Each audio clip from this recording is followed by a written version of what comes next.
We don't like calling each other brothers and sisters. We just go based on nephews and uncles. We're trying to put everything behind us. We're trying to live away from that situation. The only way you can understand is being part of this family.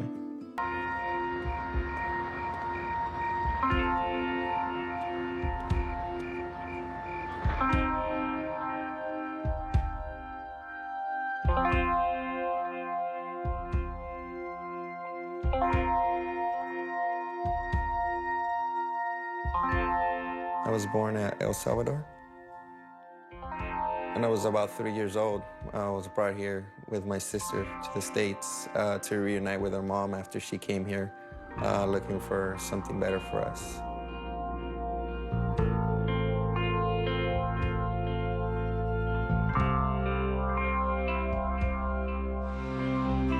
My sister Anna, she was about 6 years old at the time. It was an average person at that time. It was really nothing that would say, you know, this person is going to be a monster.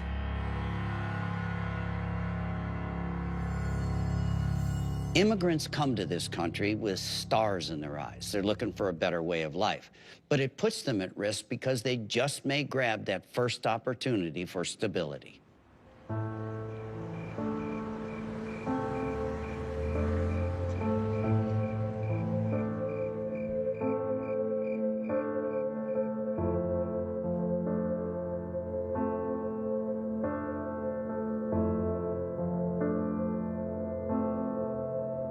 To follow him.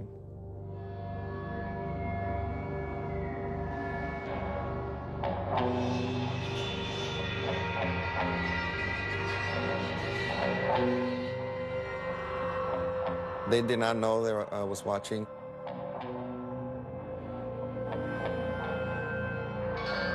I got scared and walked back into the room and waited for my sister to return.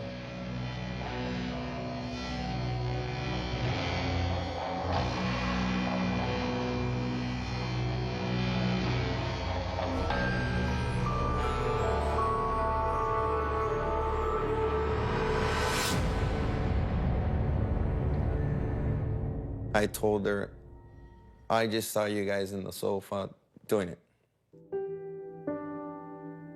She said, well, it's something I have to do because if I don't do what he says, then he's gonna leave my mom.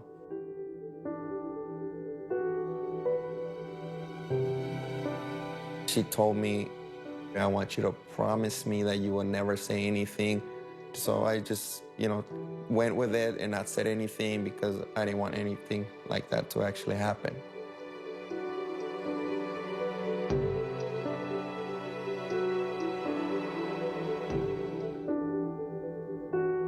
That threat is used by pedophiles on many, many occasions. Usually they're children of divorce to begin with. So this huge burden of guilt is that we're going to be abandoned, we'll be poor again, or we'll be less fortunate again, but most of all, it'll break mommy's heart. It's disgusting. Tomas forced her, and he forced himself on her at the age of 9.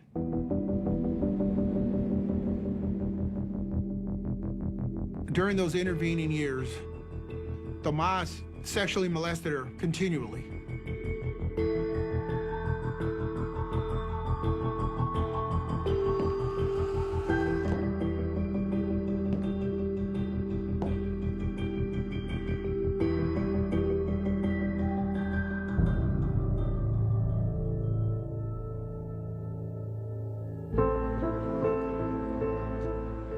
It was about 1994, and I was about 16 years old.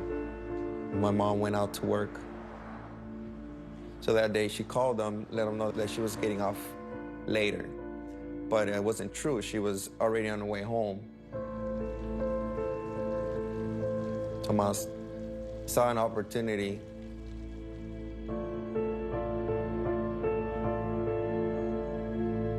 And my mom showed up to the house.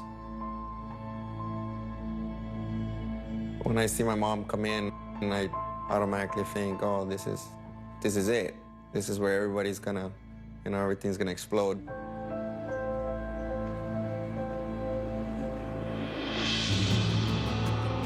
He put her at gunpoint. And he told her, you ever leave me for any other guy, I will kill you.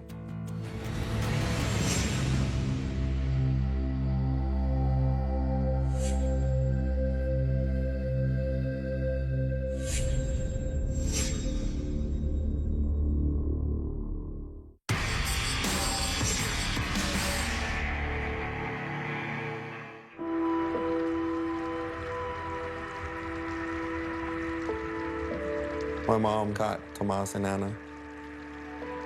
She starts screaming. They went at it for a while. Tomas takes off. My mom and my sister were not talking to each other for a while. 2 weeks later, Anna picks up her stuff and leaves.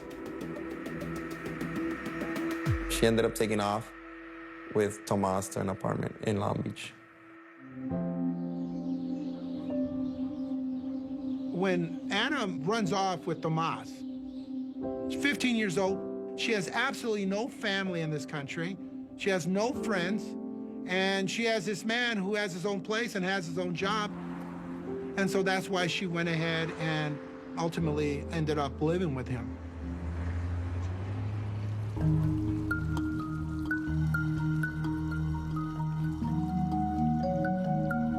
One day, she came in to the house and she was carrying a little baby. And I said, Anna, who's this? She said, this is my son. This is Moises. I always thought it was just my mom, because my dad was never around. So and every time I would ask my mom, she would always say, oh, he passed away or he's not around. So I never really knew who my dad was. Tomas came to the house to speak to my mom. I guess he went with the intentions of convincing her for him to move back. So she ended up accepting him. About a year later, my mom has my sister, Gabby. And now he has a kid with my mom and the kid with my sister at the same time. And they're only about a year difference. And now we're all living together. They were under the impression that they were cousins. Unbeknownst to them, they were actually brothers and sisters.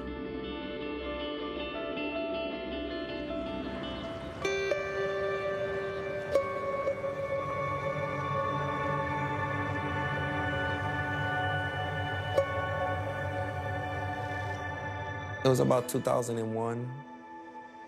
My mom starts getting sick. There was cancer in her lungs, so she was struggling to breathe. All I remember is, my mom, walking past us and saying, take care of yourselves. She said, take care of yourselves and, I'll see you guys.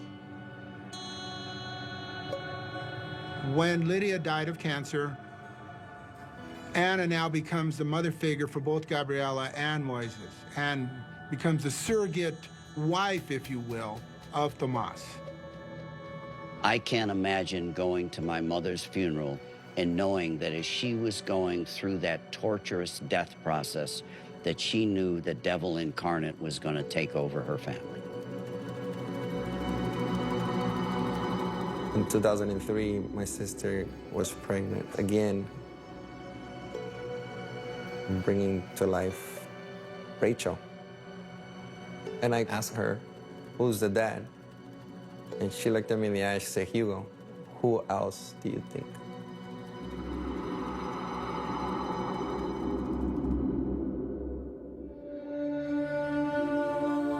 In mid-2007, she gets into a relationship outside Tomas. No one had ever known Anna to have a relationship. That's what enraged Tomas the most. And that's the fact that because she was going on her own, he was now losing complete control.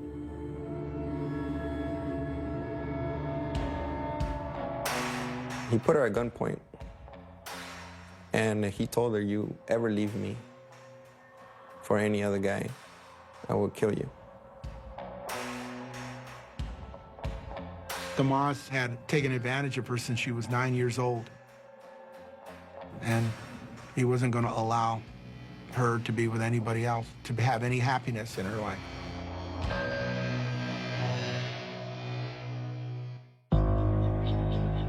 My dad told me he wanted to confess something. He said, "I love Anna, and I loved her for so long." And it seemed like everything he was saying, like if it was like an obsession, like it was like creepy. He said, he was like, "I need to tell you something." He kept like wanting to cry, and finally he just kind of said it like with like one final blow. It was just like, "I'm your real father, I'm your dad." And I was just like, I finally know who my dad is. But then once he left and I kind of analyzed it, I was like, so I guess my life is kind of a lie.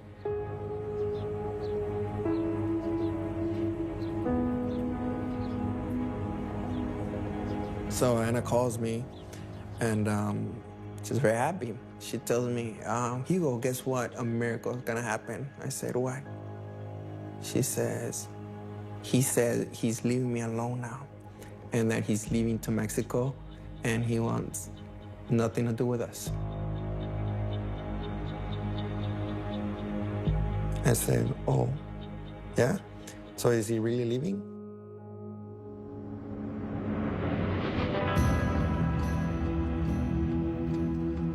I spoke to him like man to man.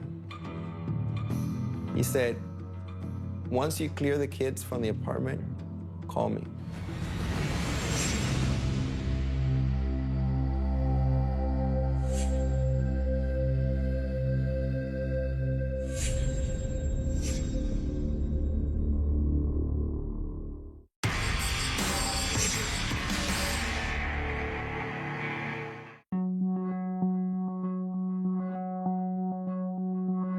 September 12th, 2008, I get a phone call saying, "Hey, have you heard from Anna?" Anna should have been at work at 12. I'm like, "Why? What's going on?" "Well, we're doing a barbecue for the employees, and Anna was the one purchasing everything that was supposed to be cooked. So everybody's wondering where she's at."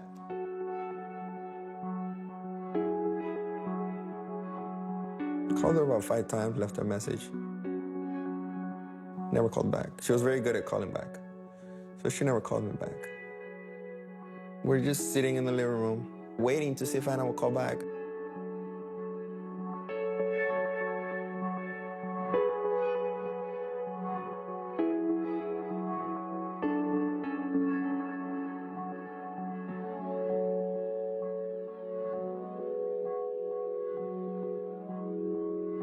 I had seen Anna's purse and shoes, and I was like, "Oh, where's Anna?"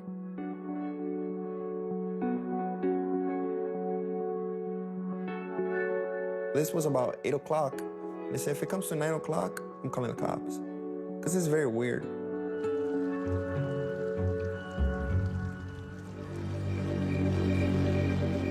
So I get a phone call.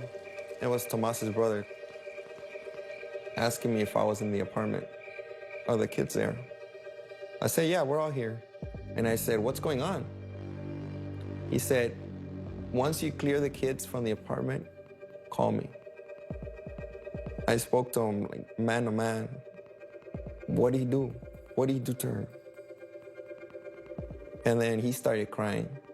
Tomas's brother had told him that Tomas told him that he had done something stupid and that they would find Anna under some blankets. We were all there. just waiting for a phone call, not knowing that my sister was, her body was right behind the sofas.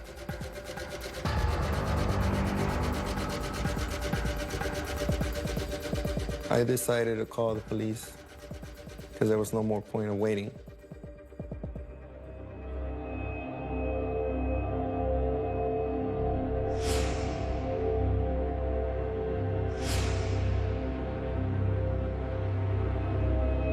They spoke to me and they told me, we found the body. There's a dead woman up there.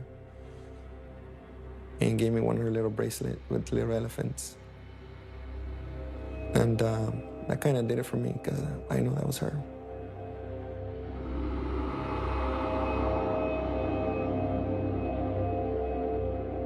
My dad had killed her. Or like, what? Are you serious? Like, is this really happening?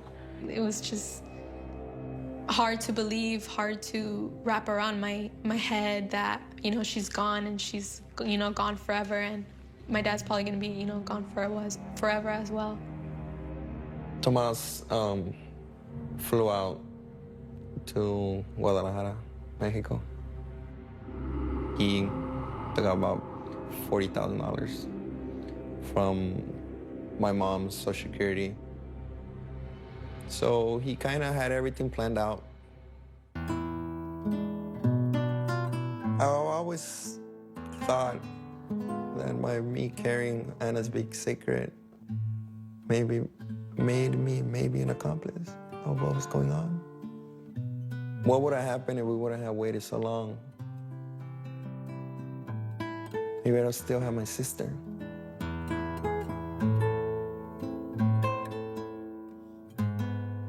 I don't think I could or anybody could feel the feelings that Hugo had. When he says that he feels that if he'd have spoken up, he might have saved Anna's life, I think that was a course that he couldn't have changed. He couldn't help his beautiful sister, but he could save the rest of the family. Instead of letting them be split up and spread out all over in social services and foster care and make their life a continuing nightmare, he stepped up to the plate and said, this is what Anna would want me to do. This is what I'm gonna do. I'm going to be the patriarch now. I'm gonna save this family, and he did. The fact is, Tomas is still out there, and Tomas needs to be apprehended. It's not over until he's caught. None of this is over until he's actually caught.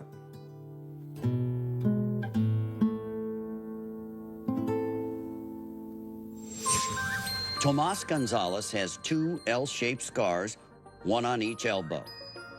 He's a native of Mexico and was last seen there.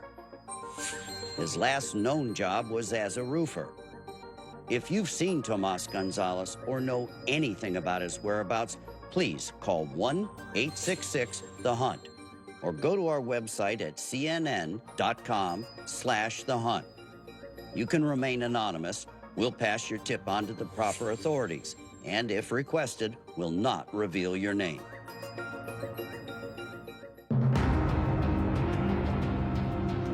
He would park, tell me to take my clothes off, and touch me.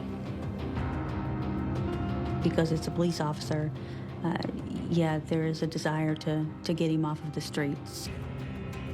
He never said anything about him having a wife. He was living a double life. I have been looking for Dan Hires for over 10 years. I had the John Walsh personal 10 most wanted, and Dan Hires is still on that list. This is going to be a homicide now.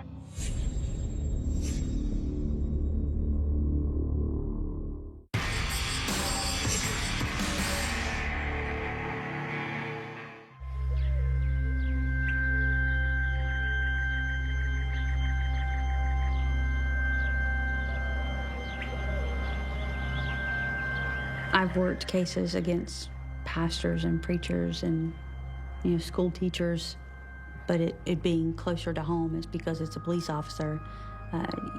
There is a desire to get him off of the streets, to bring him in and bring him to justice. having been one of us. He crossed that line. He gives cops a bad name.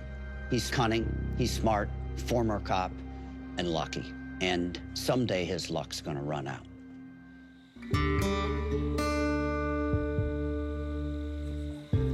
Dan is from the town of Hampton, South Carolina. He grew up there. He was raised there. It's a lot more rural, country setting. He has very brilliant blue eyes, very blonde hair, athletic build, but his voice was more of a high pitch and had a very southern drawl to it. Lucky, I'm videotaping. Mila, people don't want to see your head. Let me see your face. Mila, look at the camera. Dan Hires first met Mila in Miami. She was approximately 15 years of age at the time. Dan Hires was 23. Mila is Brazilian. She is from Rio de Janeiro. Mila thought he was in love, and she started imagining a lot of things, including she asked him if he had courage to come to Brazil. Things were very fast,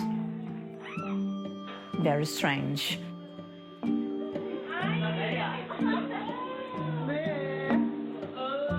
Mila liked him very much.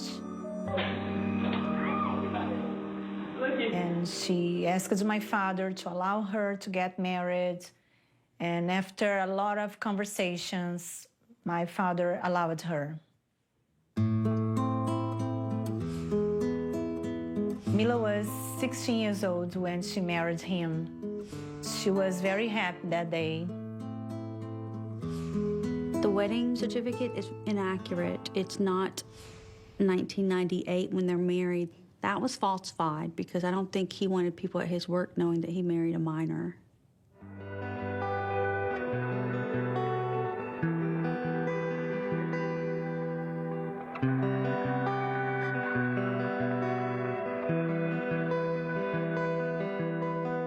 Dan pursued and received the job offer with the Charleston Police Department. They moved to the Charleston area and took up residency in Goose Creek, which is a suburb of Charleston. Mila, her relationship with Dan, from almost the beginning, had been difficult. Mila was saying how Dan did not show her attention or affection. It was very difficult for her having her family so far away, being in Brazil, and her being alone. We used to talk a lot. And once she told me that she was having some problems concerning her sexual life because Dan seemed to lose interest in her.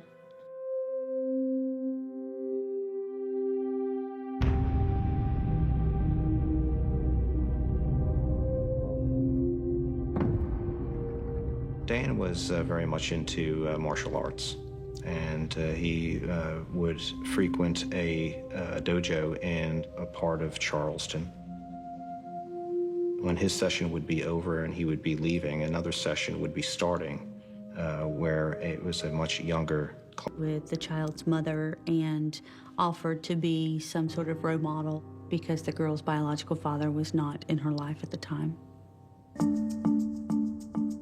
He offered to start taking me to karate classes, actually. Anything that was really going on around town, we would be a part of, like going to the fair, bike rides, going fishing. Showed me how to shoot a gun. Mila did question Dan's affection to this young girl and was reassured multiple times that it was just a friendship that he was trying to be a role model and a father figure. He never said anything about him having a wife or even a girlfriend or anything. It was like he was just living just by himself, just him. The juvenile and mother actually came to Dan and Mila's residence in Goose Creek, where Dan cooked dinner for the two. He also had pictures of the little girl hanging up in the home and had taken down pictures of he and his wife, Mila.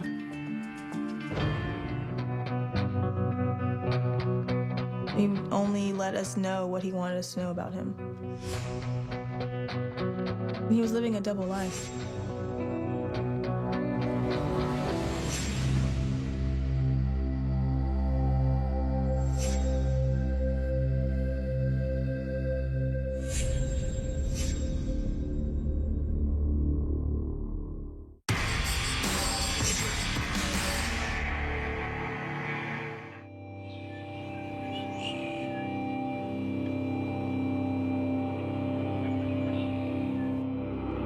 When Dan first came into contact with the girl, she was 9 years old. After 4 or 5 months of knowing him, and then it started happening. Sometimes it would just be an empty parking lot. He would park, tell me to take my clothes off, and touch me. Touch my chest area, my crotch area.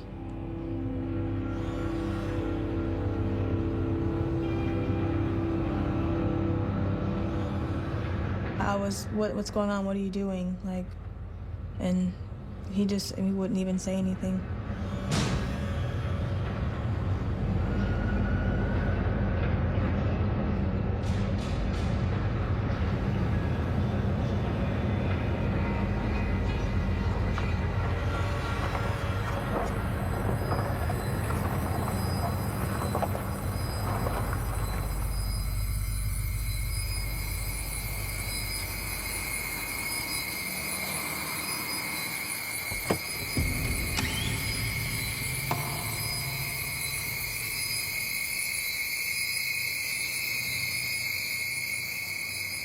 One time, we actually got a hotel room. I would hide on the floorboard of his truck so the surveillance cameras wouldn't see a child in the car.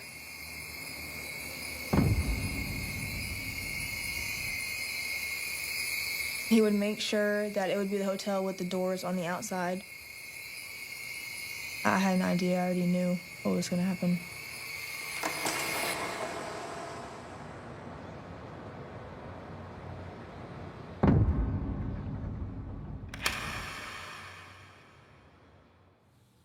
The hotel, it was a little more.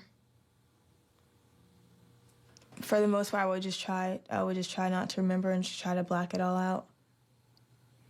But it was starting to get harder, so I just came out and told.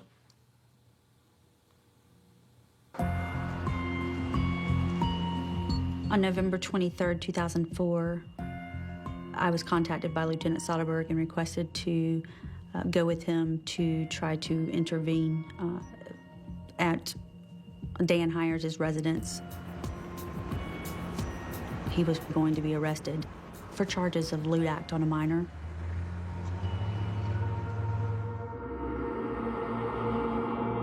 Dan ultimately turned himself in. I believe that had some bearing or impact on whether or not he was provided a bond, which he was granted. During this time frame, he did lose his job at the City of Charleston Police Department. Mila thought it was a big mistake, a big mess. She didn't believe. I think she was protecting her heart of that situation because it was very difficult to her to face what was going on.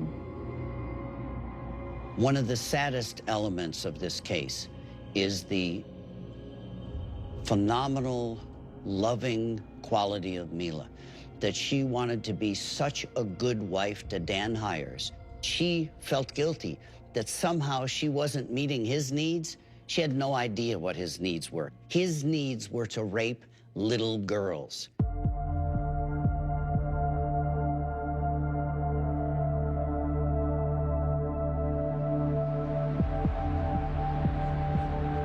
In March 2005, Mila called me from Orem Beach. She called me to say she was there for her second honeymoon. And she was very, very happy because Dan was very romantic that day. Oh, crazy. What? Can't be yourself. And she told me she wished he was like that every day. It is possible that Dan wanted to spend one last weekend with Mila before executing the plan that he may have premeditated. Lake City 911, what is your emergency? We got a big problem, big crisis here. This is going to be a homicide here.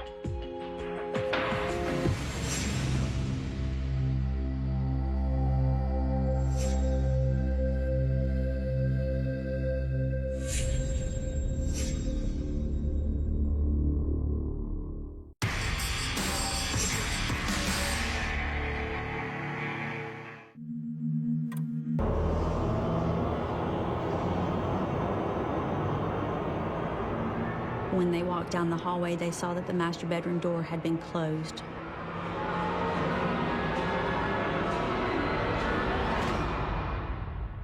Lake City 911, what is your emergency? We got a big problem, big crisis here.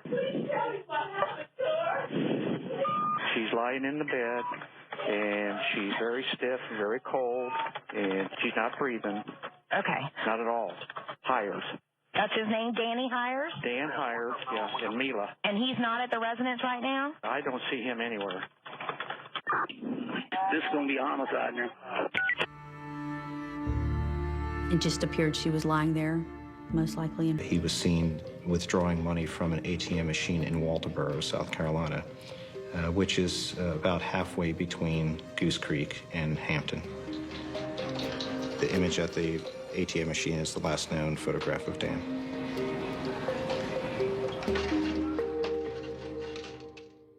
I think he killed her because he didn't want her to find out what was going on. He didn't want her to know the truth. He didn't want her to know, what had been going on the whole time. He had been doing quite a bit of research the evening before Mila's death on rat poison, how to commit suicide, the effects of cyanide. Our belief was maybe he was contemplating a homicide, suicide situation. However, Dan Hires' body was not at the scene and has yet to be found, so. At a time, I was like, oh my gosh, this is my fault. I didn't know what to think. I don't know, it was just a lot for a little girl to go through. To have, you come out and tell what happened, about how he was touching me, molesting me, and then his wife is dead, It's just a lot. It was I blamed myself for a long time. I didn't tell anyone that, but I blamed myself for a long time. The murder occurred March 15, 2005. I think it's time to try to find closure for Mila's family, to bring Dan Hires to justice, and be able to resolve this case. This is a coward, a child molester, and a brutal murderer of a woman who loved him so much. And how did he pay her back for all her loyalty and her love and her passion for him? He shot her in the back of the head. This is one guy I want to see caught and pay for what he did. I want him caught because he killed his wife. And because of what, he did to me, but more for what he did to Mila. Oh, yeah, I want him caught. Dan Hires is an ex-policeman trained in martial arts and known to maintain a high level of physical fitness. He enjoys basketball, he plays the piano. He speaks in a distinctive, high-pitched Southern drawl. If you've seen Dan Hires or know anything about his whereabouts, remember, he may be armed and dangerous. So please make that call, 1-866-THE-HUNT, or go to our website at cnn.com/thehunt. You can remain anonymous. We'll pass your tip on to the proper authorities, and if requested, we'll not reveal your name. After many years of, not doing an interview, I'm grown up now. I want, just justice for not only me, but Mila as well. It always strikes me the common decency, the kindness, the courage of child victims. It makes you matter. And you say, that girl deserves justice.